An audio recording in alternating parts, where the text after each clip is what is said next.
Well, it seems like the pressure on kids is getting greater and greater these days, from the stresses at school and their social life to the general stress of being a teenager. So how can you help them balance their lives? Well, the author of Homework Made Simple and child education expert Ann Dolin is back with us today. She's got some simple tips that could just help out your teen. Ann, good to see you. Thanks, Melanie. You too. So I guess, are kids really that much more stressed out than they've ever been?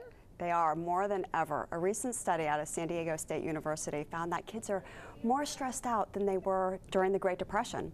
It's been escalating. It's at an all-time high. So what are some of the factors in that study? I mean, why are they getting so stressed? Many reasons.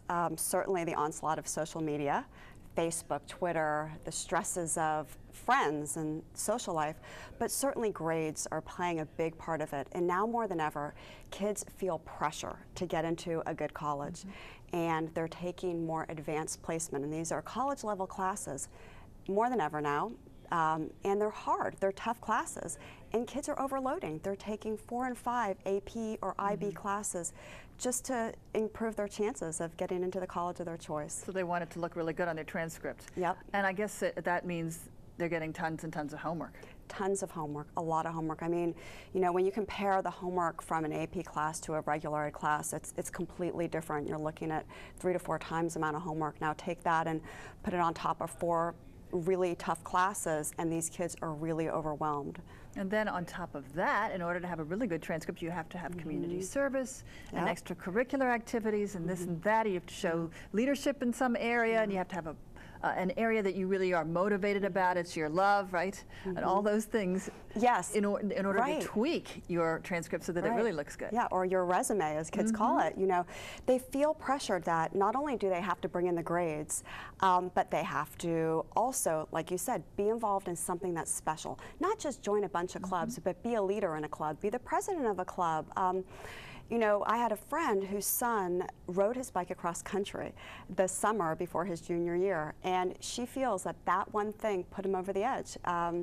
Not mentally or not in that capacity, but he was a good student and he had good grades. His transcript looked good, but that event really made him stand out, and he was accepted to Stanford. Oh my goodness, see, there's a lesson to be learned there. Yeah. Let's talk a little bit more in depth about social media and the stresses that brings. I think you're right, because kids are pretty much attached to their iPhones or their Blackberries. I mean, you see them like this. Instead of looking up and looking out, they're looking like this. Yes, it's true. And they're constantly connected. There has to be a time when they just turn off. Yeah, there's not. And kids sleep with their Blackberries. Well, really, their iPhones these days. And, you know, we think it's, who would do that? But kids have them by their beds. They're charging them by their beds. They're checking their email or texting late at night. So they're falling asleep with them. And then when they buzz, you know, a text comes through, it's waking them up during the night. It's a big distraction. Social media is distracting them during homework. And so what may have taken them an hour is now taking them an hour and a half, because they're texting or, you know, checking their Facebook account all at the same time. Or they're texting in the middle of the night while they're still asleep. You've heard of that too? Texting. Yes, I have heard of that. Yes, I have. It's crazy. And you know, so as adults, we can put those things down often, and we seek solace in other human companionship. But these days, kids are seeking out companionship through their phones and social media, and not as much interacting with other people. And that human interaction brings down stress. Wow, so they're having virtual friends instead of real friends. Yeah. It's kind of scary, isn't it? It is. It is. All right, so here we are, the parents. We need to help our teens. Do you have some guidelines that we can kind of show us the way? What can we do? Most definitely. You know, the first thing is you really need to assess the after-school schedule.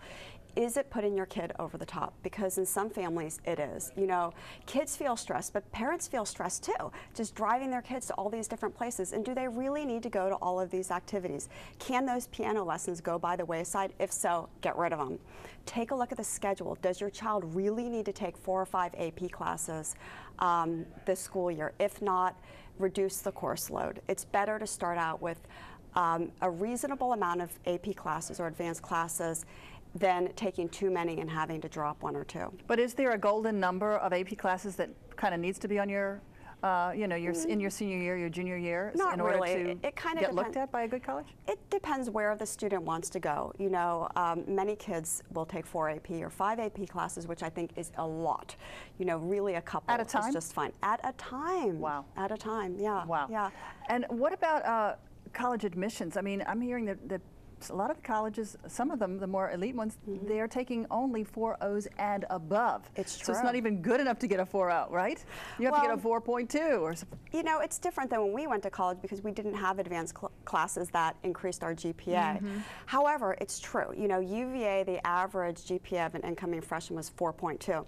And even at University of Maryland, it was 4.05 this past year.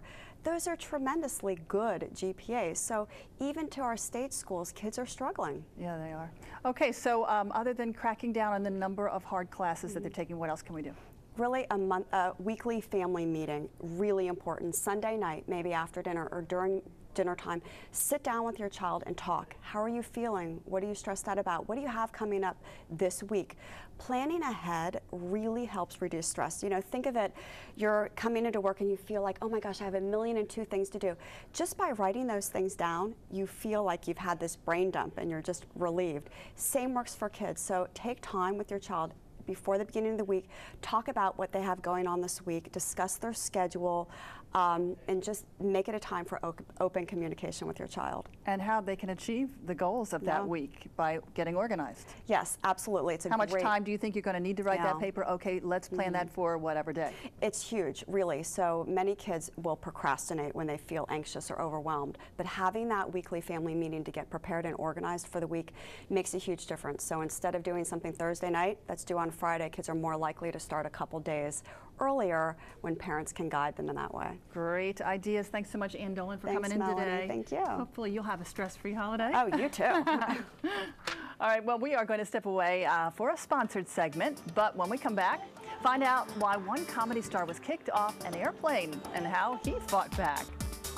And if you have something you'd like to say, you can tweet us. Send it to Let's Talk Live DC. We'll be right back.